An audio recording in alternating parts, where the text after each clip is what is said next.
So we're talking about soft today, and I brought in what, for me, this is the softest fabric I have ever worked with. And you can see it's like light as air. It's really hard to hold on to. It's silk chiffon. I've avoided it like my entire career. I have avoided silk. Not interested, don't want to touch it, it scares me. And right when I went from London Fashion Week, which is the biggest show I've ever been in, home to a mentorship assignment where they wanted me to, I had like a limited amount of time to design, create, and make a garment for the red carpet. And if I did well, they'd feature it in an editorial as well. And the woman that I was making it for is a custom gown designed for her. And they wanted it made out of silk. Oh. And I was like, oh, you gotta fake it till you make it. I couldn't tell him I hadn't worked with it. I couldn't tell him. I was just like, yes, sir, on it, boss. Like, I ordered the fabric. I spent like a fortune buying this fabric. I had 15 yards of it in my possession. And I was there on YouTube, like, who can tell me how to make, who can tell me? I would listen to every single, did all the videos, all the tutorials. I had 15 yards of it. And by the end of the assignment, at 5 o'clock in the morning, I had to tell them, this is where it started. This is what I was left with. It kicked my ass. I was like, this is the saddest thing. I had to call them at 5 in the morning after working all night long, the last day, to get it in the mail and be like, it's just not gonna happen. I was so embarrassed and I couldn't tell them. They were like, well, how did you talk to your teachers? And I'm like, I couldn't be like, I'm self-taught. Like, I just was like, I didn't know them well enough to be like, would they pull me out of the running? Would they not give me another chance? Like, I was just like, and I didn't show them this. I was just like, I got a stain on it, which I did, because if you prick your finger like while you're sewing, which I do every time I sew, and you hit it on silk, it like does this. It's like tie-dye. And I'm like, oh, I'm like Band-Aids all over. There's like, I was just like, this is a hot mess. But they didn't let me quit. They made me do it again. They were like, well, do it again. I was like, oh my God. I spent 400 hours on this dress. And that's how it ended up. And the second one, I'm gonna pass this around. You guys can feel it. It's like, it's really lovely. But my God, it disintegrated in my hand every time you pulled a stitch out. I was like, and I had practiced. I did the whole thing. I mocked it up with a not silk fabric, but it behaved like silk. I did everything you possibly should do. And then when it came to this, it was like I did all the seams. You do all the baby hems and then like get to the fabric on the dress. And it was like, nope. I was like, is this like some cruel trick that's happening right now? Like, I was like losing my mind. But the second one came out really great. She wore it on the red carpet. It got put in like 3 or 4 magazines, which was super exciting. And I learned in that moment that like for speaking on theme, like how much soft can be just a teacher and how it really doesn't let you quit. And it was a really insane experience. Let's see. So before I've been in like a few big magazines, which has been really exciting.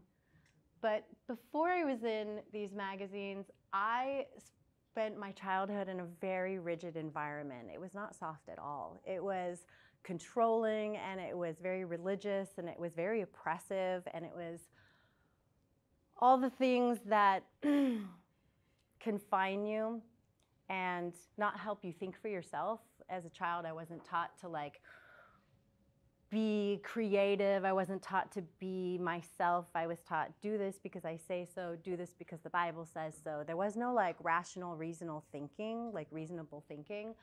And during my formative years, my parents went through a really heated divorce, and it was like all of a sudden religion fell off the table for both of them.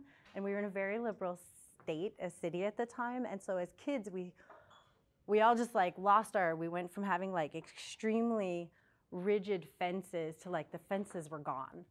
And none of us really quite knew what to do with that. So our behavior was like, we'll do anything. So we went really crazy over the edge. I in particular went really crazy over the edge. And then it seemed like the only way to salvage it was fall into an insane cult. And this was the group I traveled with for 4 years of my life. It seemed very similar to my childhood in a boundary-seeking way, but it was, if you take the Bible literally, which is what they were trying to do, they did a really good job of literally being misogynistic and women haters and, you know, control and submissive. And creativity wasn't celebrated in this environment. It was seen as vanity. And women were told to be quiet, be subservient, be shamefaced, be sober, don't be sexual, don't talk too much, definitely don't laugh. I got gotten a lot of trouble for laughing too much. And women were seen like being beautiful or being like expressing yourself in any way was seen as like a dangerous indulgence, and women's sexuality was seen as the cause of like all men's lust, and like our behavior was responsible for how they behaved towards us. The classic, oh, you were raped, well, what were you wearing, right? Like that was this mentality. And in fact, there was actually a woman traveling in this group that I met who I didn't know at the time, but she kissed a boy and then was hitchhiking with this group, and she got raped, and they were like, well, you shouldn't have been kissing that boy. That was the sentiment to her. And I was like, when I heard that story, I was like, oh, that doesn't sit well. Like, what do you do with that information, right? It's very uncomfortable. So, oh wait, that's the wrong one, sorry.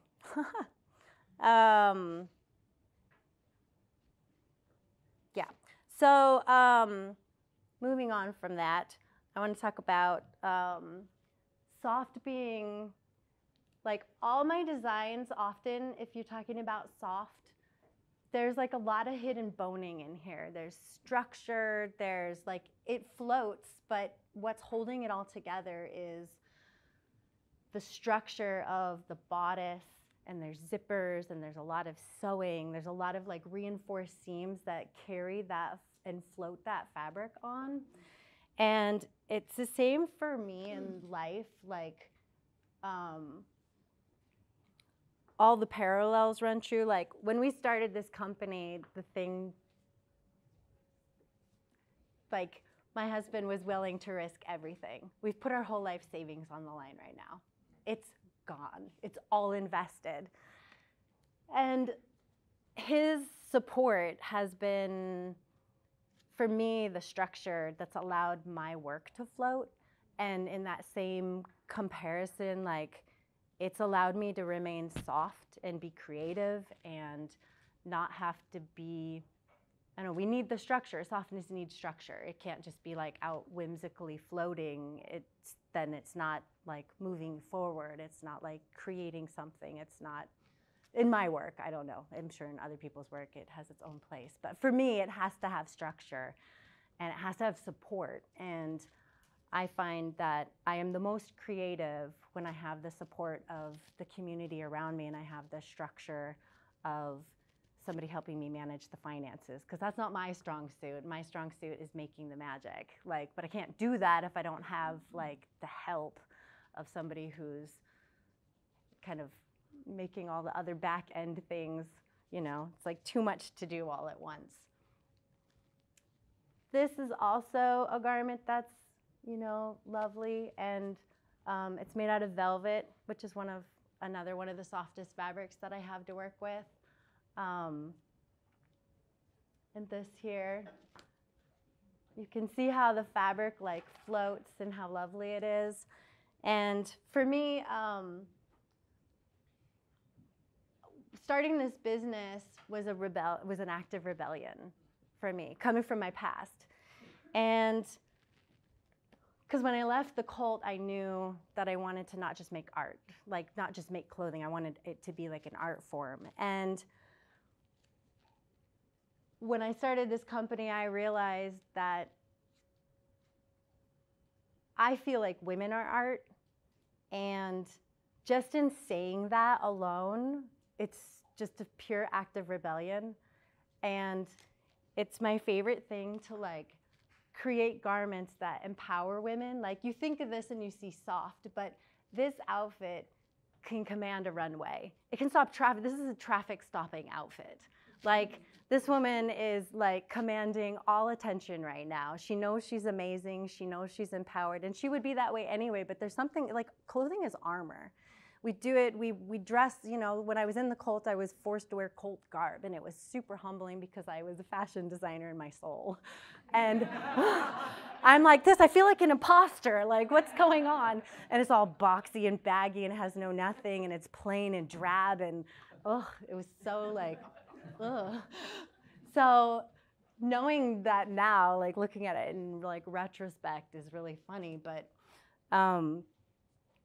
because we're often, you know, I don't know, we're told not to be too bossy. We're told not to be too sexual. We're told we're too much, or, you know, held to different standards sometimes. And I think that there's something really beautiful when we embrace the power of, like, walking into a room draped in artistry.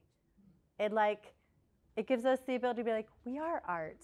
And I think we should stop, and we should, like, more women should think of themselves as art. And we don't. We're put in a box where, I don't know, we're told what to do and how to be and how to say and how to think. And it's a real frustrating experience. And for me, like, finding how to remain in that soft space is, I have to find something outside of, like, business per se, because creativity and business are really opposed. For me, they're opposed. Like, I'm a really great creative. I struggle at the business side. They're, like, diametrically opposed. And business makes me want to be hard. Like, it makes me want to, I have to be rigid. I have to, like, create boundaries. I have to be sharper. I've let people walk all over me. I have had things stolen from me because I'm like, we're all on the same team. No, we're not. Not everybody's on your team, you know? Like, people are like, oh, a young, aspiring fashion designer, just send me your stuff. I'll put it in a thing. And then you're like, I didn't write a contract. My garment never came back to me. I've lost hundreds of hours and thousands of dollars of my time because I didn't have contracts because I thought people were on my side. Like, and now I'm like, oh, like, you know, how do you stay in this environment as a creative and be a businesswoman and not let it harden you? You have to find ways to, like, stay vulnerable and stay true. And, like, that's really the risk, is, like, to let it harden you. So for me, I've also given my time to, like, volunteer with a choir that sings for people as they're dying. And that is, like, there's nothing more humble than leaving what you feel like is, like, a busy moment, and you have so much to do and you don't have time, and the hours are racing by, and, like, your minutes are disappearing, and then you have to stop, cleanse your energy, walk out the door and share space with somebody who's transitioning out of this world, like, and just hold space for them and hold space for their family. And all of a sudden you're like, whatever I'm doing doesn't, like, perspective, but also humbling and real and beautiful. And it's just like, you're like, there you are, heart, soul. I knew it was in there somewhere, you know, and, like, I find that it really grounds me, and it pulls me back into, like, reminding myself, what are the things that really matter, and not getting so caught up in the fret and letting everything that I'm doing make me want to be a harder person or make me want to be bitter. Like, you can get bitter. It's really easy to be bitter, and I don't want to be bitter. I want to be smart. I want to be wise. I want to learn my lessons. I want to learn them well. I don't learn them once. Like, really, just some of these lessons should be learned once. I unfortunately learn lessons sometimes too many times the hard way, but it's really, for me, I'm trying really hard to, like, learn my lessons well. But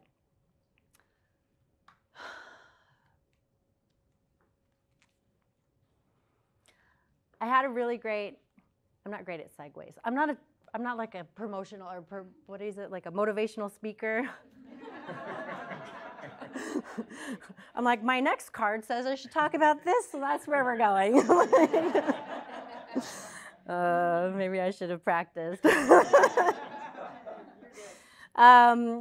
So I've done like a lot of collaborations since I started this business, and I have paid for hair and makeup for so many women, and I've put them in the spotlight, and I've paid for photographers, and every time I do that, I've always been like, it's about them, it's about them, it's about them, because you've got photographers showing up, they're wanting they're collaborating with me. They're offering their time and their talent for free right now because I'm offering them content for themselves. It's a promotion for both of us.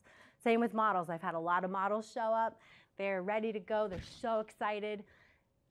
It's all about building the end masterpiece, my designs, their talent. And it is a talent to be a model. It's not just a pretty face. You really have to. I've learned so much from these women. Like, you have to embody something that I'm like, damn, I need some of that. I mean, I could put you in a dress, but you go, girl. Like, that's amazing. You're amazing. And then, you know, photographers, they're like, we don't want to work with green models. So I keep paying all this money and all this time. And my son and my makeup artist, who they're kind of an item. But they called me and they were like, it's your turn. Get up here. Like, and I was like, well, and they did. They had a whole glam session. They did all my makeup. They put me in the spotlight, and I was like, oh my God, I'm the one stopping traffic. And they were like, it's time for you to feel, and it was almost like an intense psychotherapy, like, look at you and your designs. Look what happens when you put your creations on. I was like, oh my God, this is like really emotional. Like, I didn't realize I was coming up for this kind of treatment session. Like, and this was sorry, we're moving on.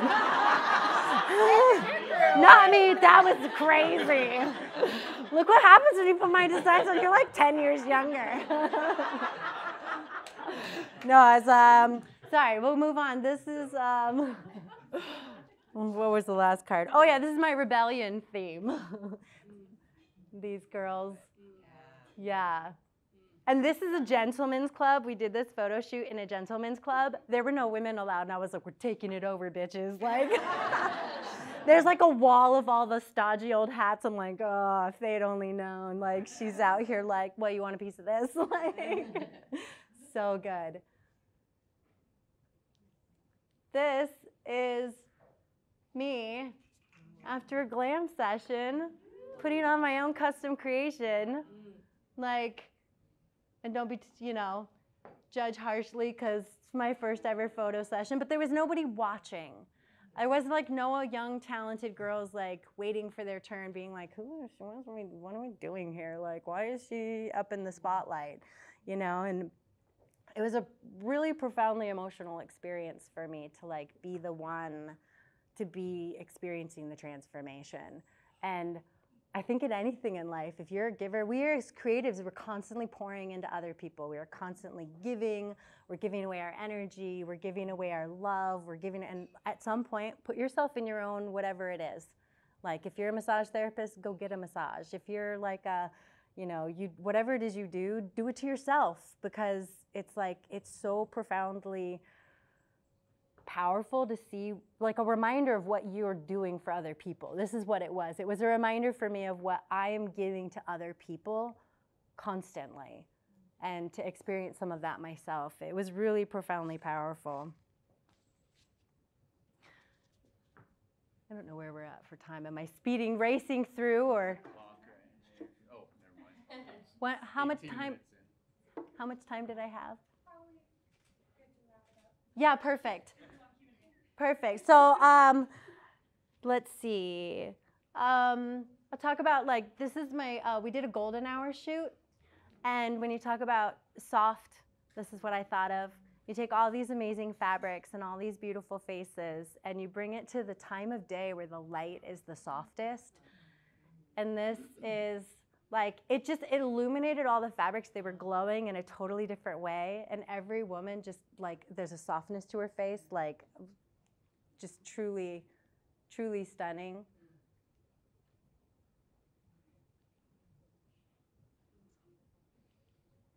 This one's my favorite. It glows like iridescent. So,